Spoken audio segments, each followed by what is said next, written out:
तो किसी ने आत्मा को ब्रह्म कह दिया तो हमें ये दिक्कत हो गई कि नहीं, आत्मा को हम फिर प्रयोग नहीं करेंगे। फिर तो वही बात आ गई लकीर का फकीर। मान लो किसी ने राम को परब्रह्म परमात्मा कहा, पर सदगुरु कबीर ने तो राम शब्द का प्रयोग किया है ना, लेकिन सदगुरु कबीर ने अपने अर्थ में किया है कि नहीं, रमन्ते योगिनः यस्मिन् इति रामा।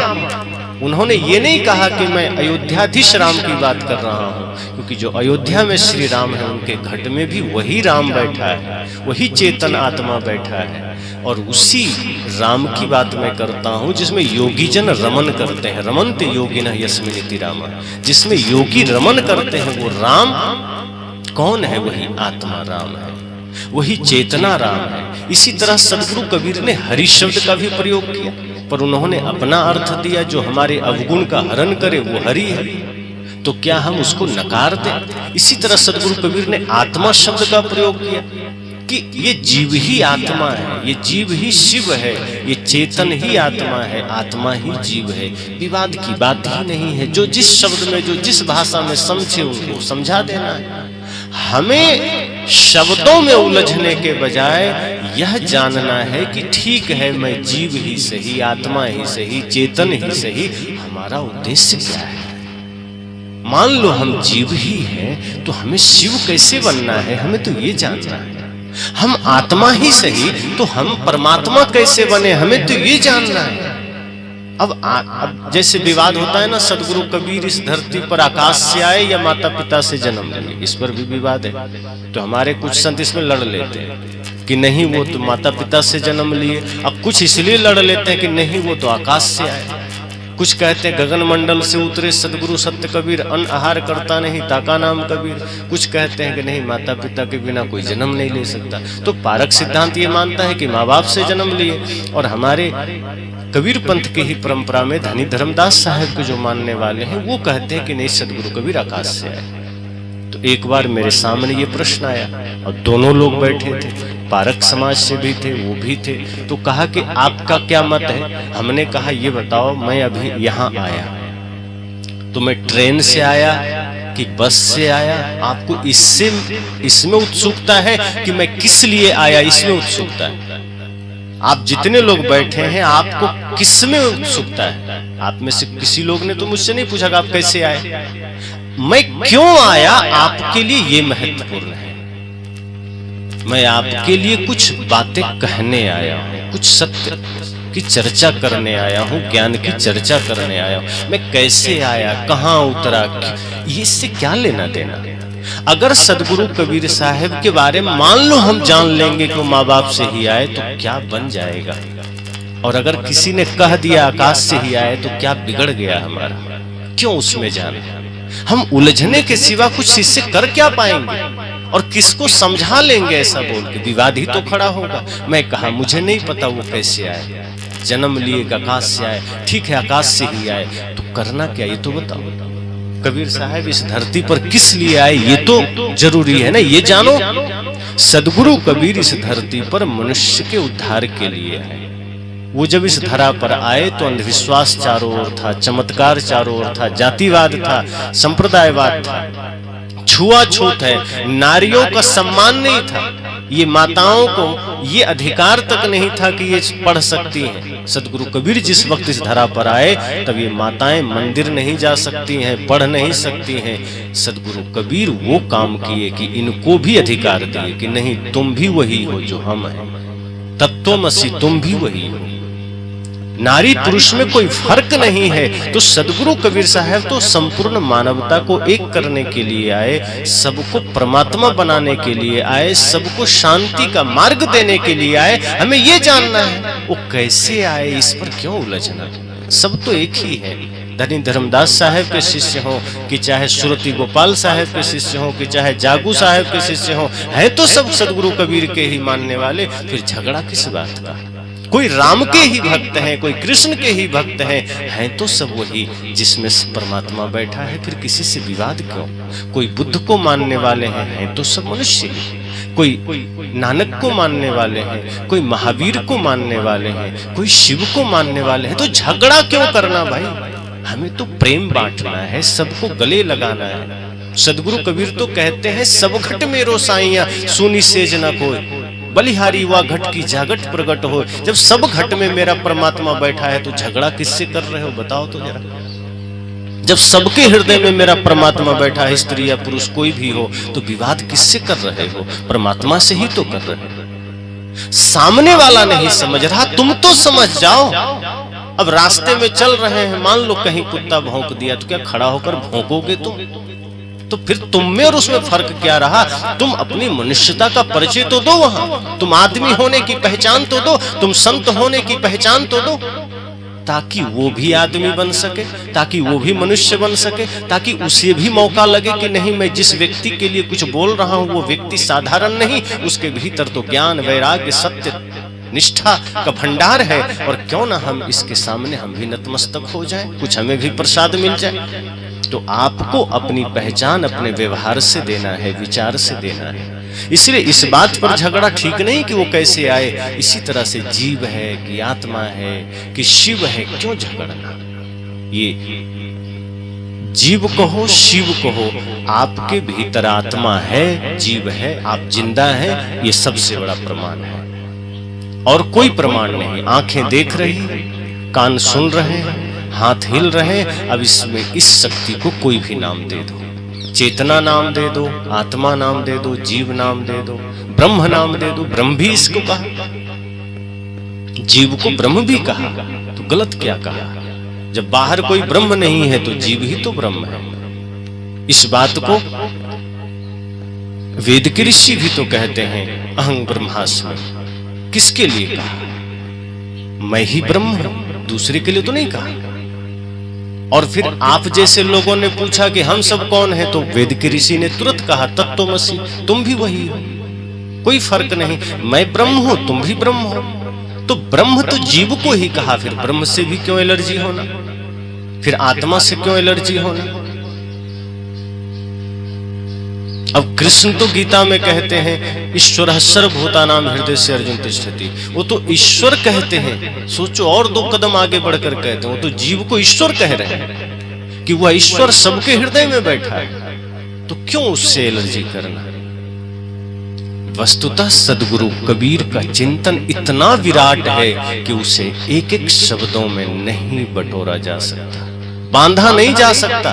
अब 2-3 बातें मैं कहूंगा, गौर से सुनना। जैसे लोग कहते हैं कि मंदिर गलत है, पूजा गलत है, व्रत गलत है। सदगुरु कबीर ने कहीं नहीं कहा गलत है, उन्होंने कहा सिर्फ मान्यता गलत है। वे कभी नहीं कहते मंदिर मत जाओ, वे कहते हैं नहीं, मैं इतना कहता हूं कि तुमने जिस मंदिर को बनाया है ईंट पत्थर सीमेंट का, उसमें बैठ करके जो तुम अपने आप को बनाते हो पुजारी, और बाहर निकल करके जो तुम बन जाते हो दूसरों को छलने वाला, ठगने वाला, धोखा देने वाला, बस इस दूरी को मिटा दो। तुम उस 4 दीवारी के अंदर तो बड़े भक्त हो जाते हो, लेकिन बाहर जब तुम निकलते हो लोगों के बीच में, प्राणियों के बीच में, तब तुम हिंसा में जीते हो, क्रोध में जीते हो, कपट में जीते हो। बस मैं इतना चाहता हूं कि तुम इस पूरे विश्व को मंदिर बना सको। वो मंदिर के विरोध में नहीं है, वो कहते हैं मंदिर तो पूरे धरती को बना लो, क्या हर्ज है? वो तो कहते हैं घर को ही मंदिर बनाओ। घर ही मंदिर बन सके, ये पूरा विश्व मंदिर बन सके, ये सदगुरु कबीर कहते हैं। उस छोटे मंदिर से मुक्त करके बड़े मंदिर में आपको लाना चाहते हैं, मंदिर से अलग नहीं करना चाहते। इसी तरह से वे कहते हैं क्या ये आधे घंटे की पूजा कर रहे हो, अपने कर्म को क्यों ना पूजा बना लो कि तुम जो करो वो पूजा बन जाए। ये क्या एक आध दिन तुम उपवास और व्रत करते हो, ये क्या तुम सोमवार और एकादशी का व्रत करके टाइम पास करते हो? क्यों ना सत्य को धारण कर लो कि 24 घंटे व्रत हो जाए? क्यों ना प्रेम को धारण कर लो कि पूरा जीवन व्रत बन जाए? वे तो कहते हैं संपूर्ण जीवन को ही व्रत बना लो, ये एक आध दिन के लिए व्रत क्या करना? और उस व्रत से कुछ होना चाहना भी नहीं। एकादशी को भूखे रह लोगे क्या हो जाएगा? थोड़ा पेट ठीक हो जाएगा और इससे ज्यादा कुछ नहीं। लेकिन अगर सत्य के मार्ग पर चलते हो तो इससे बड़ा कोई व्रत नहीं। और एकादशी व्रत का तो अर्थ भी है 5 ज्ञानेंद्रियां, 5 कर्मेंद्रियां, एक मन, इन्हें 11 को वश में करना एकादशी है, भूखे रहना एकादशी नहीं। तो सदगुरु कबीर आपको व्रत से भी मुक्त नहीं करते हैं, बल्कि विराट व्रत से आपको जोड़ते हैं। वो आपको मंदिर से मुक्त नहीं करते हैं, आपको पूरे विराट मंदिर से जोड़ते हैं। आपको पूजा से मुक्त नहीं करते हैं, आपको पूरे कर्म को पूजा बनाने का मंत्र देते हैं। तो सदगुरु कबीर का जो दर्शन है, विज्ञान है, बहुत विराट है। उसको थोड़े थोड़े शब्दों में बांट देना, सिमट देना, शब्दों पर उलझ जाना, ये सदगुरु कबीर को न समझना है। अगर सदगुरु कबीर को आप समझेंगे तो उनके भीतर की करुणा को आप देख पाएंगे, उनके भीतर के प्रेम को आप देख पाएंगे। वो बंधन पसंद नहीं करते हैं, वो किसी भी चीज का बंधन स्वीकार नहीं करते हैं। अगर आप उन्हें किसी एक शब्द में बांधना चाहते हैं तो फिर आप कबीर को नहीं जानते। अगर सदगुरु कबीर एक सांप्रदायिक व्यक्ति होते तो वो कभी ना कहते सब घट में रो साईं, फिर वो कहते कबीरपंथी के घट में मेरा साईं बैठा है। वो नहीं कहते कि प्राणी मात्र के भीतर मेरा परमात्मा बैठा है। फिर वो ये कहते कि मैं रोवो कबीरपंथी के लिए, वो ये नहीं कहते कि मैं रोवो जगत को मोको रोवे ना को। वो संपूर्ण सृष्टि के लिए पीड़ित है। आपकी पीड़ा से उनको पीड़ा है, आपकी अशांति से उनको अशांति है, अपना कोई दुख नहीं है। वे कहते हैं मैं एक एक प्राणियों को देखता हूं तो मुझे पीड़ा होती है, क्योंकि दुख में देखता हूं। सदगुरु कबीर जैसे विराट संत की करुणा देखो। जहां कोई कहता है गाय मत मारो, कोई कहता है सुअर मत मारो, सदगुरु कबीर की करुणा देखो। कहते हैं जीव मत मारो बापूरा, सबका एक प्राण। वे कहते हैं जीव मात्र पर दया करो, चींटी को भी क्यों मारना। ठीक है, गाय उपयोगी है, गाय में सारे गुण हैं, उसका दर्जा ऊंचा है, उसकी रक्षा करो, मातृत्व के रूप में देखो, क्योंकि उसका दूध से हमारा लालन पालन होता है। लेकिन इसका मतलब मुर्गी ने तुम्हारा क्या बिगाड़ा, उसका गला क्यों काटते हो? बकरी ने क्या बिगाड़ा, उसका गला क्यों काटते हो? गाय की रक्षा करो, बकरी की भी करो, मुर्गी की भी करो, मछली की भी करो। तो सदगुरु कबीर तो प्राणी मात्र पर दया की बात करते हैं। सदगुरु कबीर का धर्म भी विराट है, वो बंधा हुआ नहीं है। उनका दर्शन विराट है, बंधा हुआ नहीं है। उनके एक एक शब्द को विचारना। तो जब वो आत्मा की भी बात करते हैं तो वो संकुचितता में नहीं करते हैं, वो विराट रूप में करते हैं कि जितना भी सृष्टि में प्राणी है, चाहे आदमी हो, चाहे वो कीट पतंगे हो, चाहे बैल घोड़ा हाथी हो, सांप छुछुंदर कुछ भी हो, सबके भीतर जो चेतना है उसको ही सदगुरु कबीर ने राम कहा, आत्मा कहा। फिर विवाद क्यों करना? राम कहो, ब्रह्म कहो, आत्मा कहो। अच्छा आप देखना, शब्द का भेद कई जगह हो जाता है। अब जैसे सदगुरु कबीर ने हृदय वसे ही राम न जाना कहा कि हृदय में राम बैठा है, वहां आत्मा नहीं कहा, जीव नहीं कहा, उन्होंने हृदय के लिए राम कहा कि राम बैठा है। अब इसमें क्या झगड़ा कर रहे हैं? अब किसी ने तुलसीदास से पूछा कि आप क्या कहते हैं, तो वे कहते हैं प्रकृति पार प्रभु सब उर्वासी। उन्होंने प्रभु कहा, उसी आत्मा को सदगुरु कबीर ने राम कहा, तुलसीदास जी ने प्रभु कहा। अब राम का अर्थ मैंने बताया, रमन्ते योगिनः यस्मिन्निति राम, वो राम चेतन आत्मा राम है। अब प्रभु का क्या अर्थ है? प्रा उपसर्ग है, भू सत्तायाम धातु है। दोनों जब मिलता है तो इसका अर्थ हो जाता है सर्वोत्कृष्ट सत्ता। तो लोगों ने कहा कि बाबा वो रहता कहाँ है? तो सब उर्वासी। सदगुरु कबीर ने हृदय कहा, गोस्वामी जी ने क्या कहा?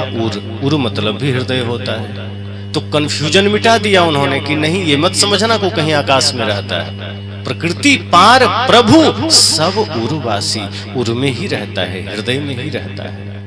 अभी मैंने कहा यही बात कृष्ण से अर्जुन ने कहा कि प्रभु आप ईश्वर की बात बहुत करते हैं, ईश्वर क्या है? कृष्ण ने कहा जिसमें सारे ऐश्वर्य निवास करते हैं वो ईश्वर है। तो अर्जुन ने कहा रहता कहाँ है? हृदय। तो हृदय से अर्जुन तिष्ठति, हृदय में रहता है, तुम्हें पता नहीं? तो उन्होंने भी यही बात कही। अब इसमें कंफ्यूजन पैदा करने की आवश्यकता नहीं है। इससे क्या है कि हमारे भक्त समाज में या हमारे जनमानस में लोग कंफ्यूज होते हैं कि संत अलग अलग बात करते हैं। सच तो यह है कि आत्मा कह लो, जीव कह लो, ब्रह्म कह लो, शिव कह लो, सब उसी चेतन शक्ति का नाम है, उसी का पर्यायवाची शब्द है। उलझने की कोई आवश्यकता नहीं है। बस करना क्या है? हमें अपने जीवन में मन वचन कर्म को निर्मल करना है उसी सत्ता के आलोक में। और उपनिषद के ऋषि ने भी इस पर कहा कि तुम बाहर उलझने की चेष्टा मत करो, ये मत देखो कि बाहर कौन शक्ति है, क्या है, कैसा है। बस ये देखो कि आंखें जिसे नहीं देखती बल्कि जिसकी सत्ता में आंख देखती है, कान जिसे नहीं सुनते बल्कि जिसकी सत्ता में कान सुनते हैं, उसे तू ब्रह्म जान। अर्थात जिसकी सत्ता में ये आंख देख रही है, तो किसकी सत्ता में देख रही? भीतर वही परमात्मा है ना, वही आत्मा है। जीव निकल जाए तो आंख तो रहती है, कहाँ कोई देखता है। जब कोई आदमी मर जाता है तो हम क्या कहते हैं? आंख भी है, नाक भी है, कान भी है, लेकिन ना नाक काम करता है, ना कान काम करता है, ना आंखें काम करती हैं। क्यों? क्योंकि जिसके थ्रू आंखें देखती थी वो आत्मा निकल चुका है, वो परमात्मा निकल चुका है, वो ब्रह्म निकल चुका है। अब ब्रह्म भीतर नहीं है तो आंख तो पड़ी है, पर आंख कैसे देखेगी? क्योंकि वो देखती नहीं है, वो किसी की सत्ता में देखती है। गाड़ी चलती नहीं है, कोई चलाता है, तो गाड़ी चलाने वाला कौन है उसे जानना है। इस शरीर को कौन चला रहा है? इस शरीर को आत्मा चला रहा है, उसी आत्मा को जानना है। तो सदगुरु कबीर के अगर विचारों को हम जानते मानते हैं तो ये छोटे छोटे शब्दों में उलझने का अर्थ है सदगुरु कबीर को ना जानना। सदगुरु कबीर का दर्शन बहुत विराट है, बहुत विशाल है, सारा दर्शन समाहित हो जाए। इसलिए हम सबको भी उतना ही विराट बनना होगा, हमारे भीतर भी उतना ही विशालतम हृदय होना चाहिए कि हम सबको समाहित कर सकें। हम छोटे छोटे चीजों में संप्रदाय खड़ा कर लेते हैं, छोटे छोटे शब्दों में संप्रदाय खड़ा कर लेते हैं। यही काम तो संसार में हो रहा है, लोग सांप्रदायिक होते जा रहे हैं। जहां सदगुरु कबीर कहते हैं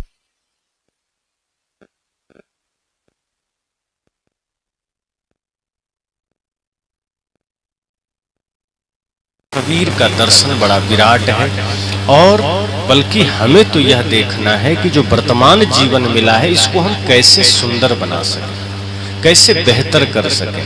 ये समय मिला है, उलझते उलझते समय चला जाएगा, बाद में हमको लगेगा कि समय सब धोखे में खो दियो, जन्म सब धोखे में बीत गयो, फिर पछताए हो तो क्या जब चिड़िया चुग गई खेत। तो अभी वर्तमान समय मिला है, ये समय का उपयोग मनोविकारों से मुक्ति में करिए।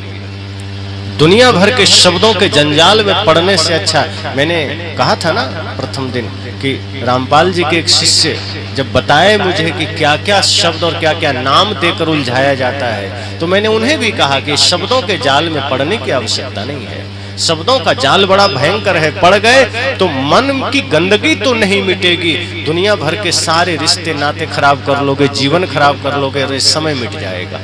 इसलिए अगर तैरना सीखना है तो किताब पढ़ना नहीं पड़ता है, नदी में छलांग लगाने की जरूरत है, और छलांग लगा दो तैरना सीख जाओगे। अगर किताब पढ़ करके सोचोगे तैरना सीख लेंगे तो किताब पढ़ के पीएचडी भी कर लोगे और पानी में जाओगे डूब जाओगे।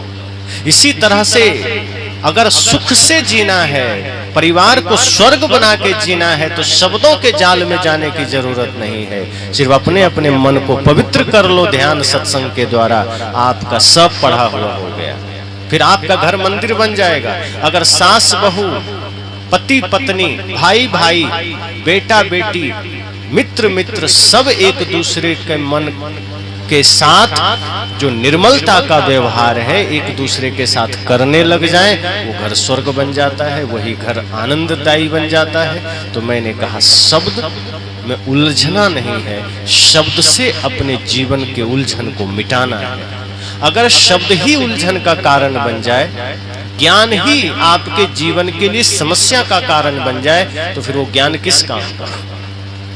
आपने बिल्ली पाला था कि चूहा बहुत हो गया, चूहा को खाने के लिए, और बिल्ली ही तांडव शुरू कर दे कि दूध खा जाए, दूध पी जाए, या भोजन खा जाए, या फिर आपके जहां तहां कुछ कपड़े नोच नाच दे, तो आप क्या करोगे?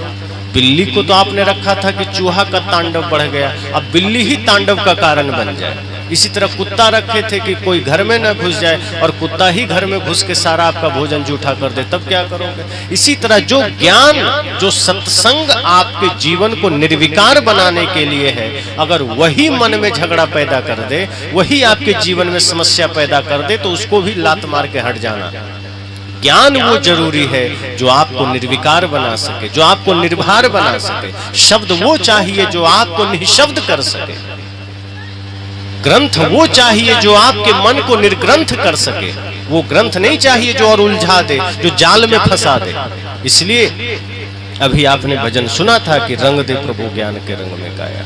हे सदगुरु, ज्ञान के रंग में रंग देना, वरना माया रंग देगी। अगर समय रहते नहीं जागे तो ये माया किसी भी रूप में आपको छल सकती है।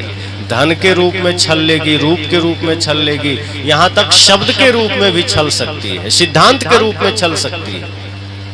दुनिया भर के जो कुछ भी छलावा के रूप में आपके जीवन में है, सब माया का ही तो रूप है। गो गोचर लग जहमन जाई, सो सब माया जाने भाई। जो कुछ भी इंद्रियों से परखने में आवे सब माया है, और उसके बहकावे में आ गए तो फंस गए। इसलिए साधक कहता है सदगुरु कृपा करना, माया हमारे मन को रंगे उससे पहले भक्ति का रंग चढ़ा देना, ज्ञान का रंग चढ़ा देना। क्यों? क्योंकि इसी रंग से कल्याण हो सकता है। ज्ञान के ही रंग से कल्याण होगा, भक्ति के ही। अपने अपने जीवन पर भक्ति का रंग चढ़ाओ, ज्ञान का रंग चढ़ाओ।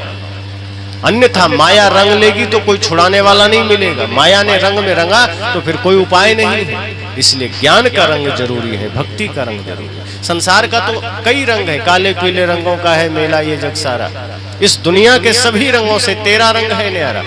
इस दुनिया में जितने भी रंग है, ज्ञान का रंग, सदगुरु का कृपा का रंग सबसे अलग है। और जिनको लागा ये रंग ये तेरा, कोई उतार न पाया। कोई धनवान निर्धन हो जाता है, कोई रूपवान कुरूप हो जाता है, कोई राजा रंक हो जाता है, प्रधानमंत्री एक दिन कुर्सी छोड़ देता है। लेकिन आपने कभी सुना है कोई विद्वान मूर्ख हो गया? कोई उच्च स्थिति में पहुंचा हुआ साधक एक दिन पूरा एकदम बर्बाद हो गया? नहीं। जो ज्ञान की स्थिति में आ गया, जो सत्य को पा गया, वो फिर अपनी स्थिति से कभी नहीं डिगता। जिस पर भक्ति का रंग चढ़ गया, चाहे माता शबरी हो चाहे मीरा हो, जिन पर भक्ति का रंग चढ़ गया, फिर उनके सामने सारा दुनिया का धन वैभव फीका पड़ जाता है। तो जिनको लागा रंग ये तेरा, कोई उतार न पाया। अंत में साधक कहता है, हम क्या जाने भक्ति रंग में मन कैसे रंग पाए। हमें क्या पता भक्ति में मन को कैसे रंगे, क्योंकि चारों तरफ तो इतना जंजाल है कि समझ नहीं आता है भक्ति में मन को कैसे लगाए। इसलिए हे सदगुरु, आप ही कृपा करना। हम तो निर्धन हैं, और निर्धन कौन है? जिसके पास छत नहीं है वो नहीं है निर्धन। यहाँ निर्धनता की बात इस रूप में नहीं है कि हमारे पास सोना चांदी या रुपया पैसा नहीं है। यहाँ निर्धनता की बात इसमें है कि हमारे जीवन में अगर प्रेम और भक्ति नहीं है तो हमसे ज्यादा दरिद्र और कोई नहीं है, निर्धन और कोई नहीं है। करोड़ों अरबों की दौलत होगी हमारे पास, लेकिन अगर भक्ति नहीं, प्रेम नहीं, सत्य नहीं, तो हमसे ज्यादा गरीब और कोई नहीं।